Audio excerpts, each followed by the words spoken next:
Hello, everyone, and welcome to the beautiful city of Valentine, named after myself, Gianni Valentine, the founder of the city, obviously. So, let's start off with a basic understanding of the scale of this city. So, as you can see down here on the left of the map, the scale of the city is only 1 inch equals 500 feet.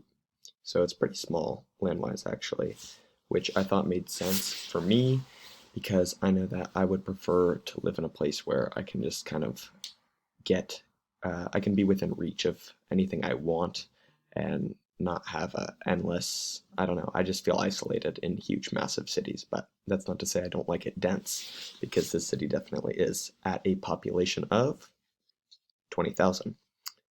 So less than New York City, which is 29,000 people per square mile, but this city, which is actually only 1.65 square miles, um, in its entirety, because it's 1 square mile northwest or north south, and east west it's 1.6 about. So it's just about 1.65 square miles total. Um, but yeah, it's pretty simple. It's built on a lake which has a river that runs through it. I imagine it to be, I'm a fan of the Midwest, the architecture in the Midwest. I'm actually from San Francisco myself, but it's kind of where all my inspiration for cities comes from. So I imagine this is a little bit of inspiration based on Chicago, something like that. Maybe, a lake city, which has a river going through it. I imagine it started as an industrial hub or something. So that's why we have the industry up here in the top right, which I've demarcated with a dark brown. And I've done some drawings actually of a little bit of rail. I imagine there to be a train terminal here for commuter rail, which comes in through here on the east side of the city. And then there's also industrial rail right by the factories and cargo bay, which services this river. And I'd also imagine that this housing over here, and by the way, housing is represented um, from lightest to darkest orange by density. So dark orange right here is dense residential, and I'd imagine this to be affordable housing for the people that work here, ideally. The city does feature a downtown because, who doesn't like a good skyline? So I included it down here, sort of in the central south area of the city. I drew some buildings in here that I like, and you've got office represented by light blue. You've got tons of entertainment, a ballpark here right by the riverfront. You've got housing, a bunch of mixed use. The city's built entirely, mostly around mixed use, around all of its tramways and subway lines. The tramways, by the way, are represented with an X. Those are tram stops, and they stop very frequently and service everyone.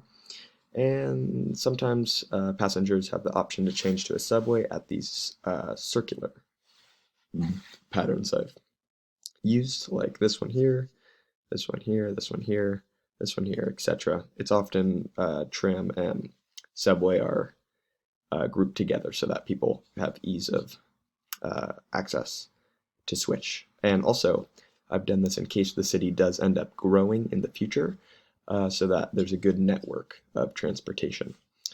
Also included, the city is very bike focused. So there's a green is used to represent park space, and the parks run, it's sort of this park system, I imagine, that runs throughout the entirety of the city. So each of these little plazas, they're almost an orange color, so you might think they're housing, but they're plazas. Actually, they're yellow. These ones, the squares, um, they are kind of what fall in between and create this pathway of. They're like the nodes that create the pathway of park space. So it's this giant park belt that starts here at the downtown, runs all the way through the city, all the way east, and then it goes north-south. I'd imagine it would continue on.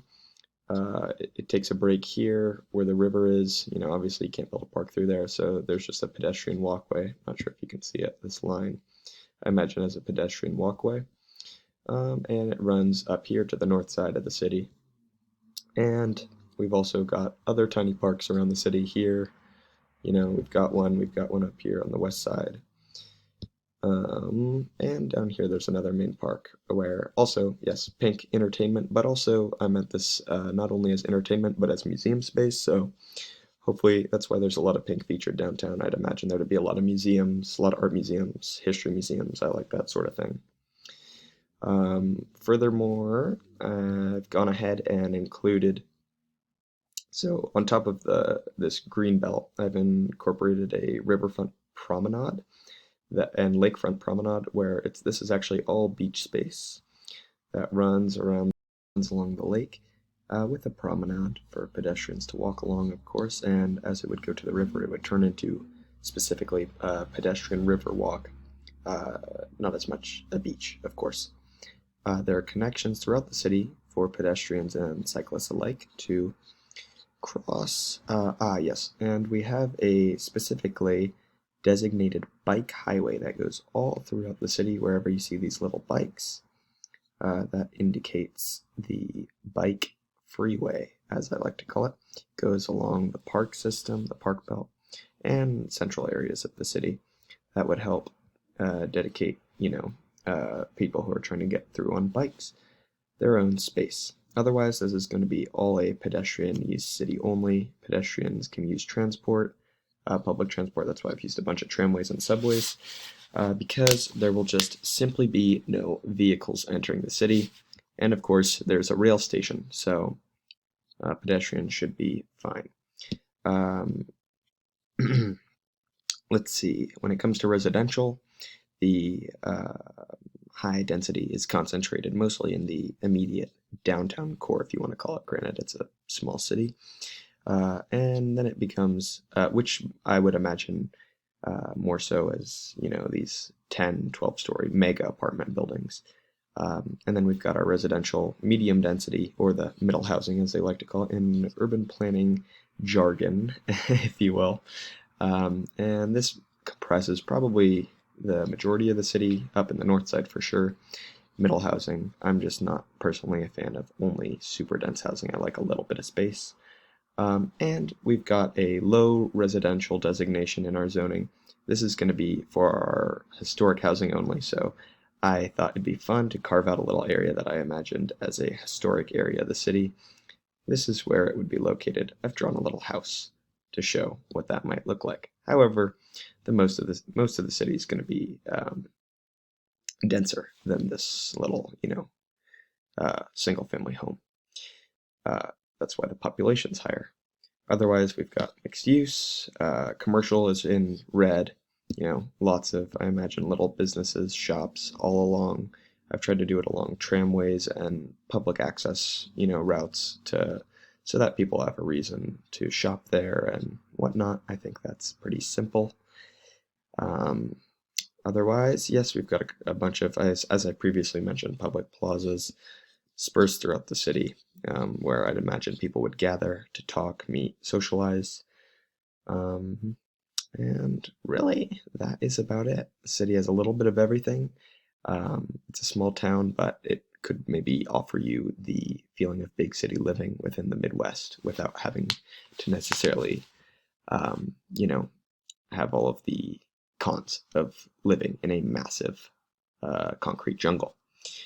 So that'll do it. That's the story of Valentine. Thanks for watching.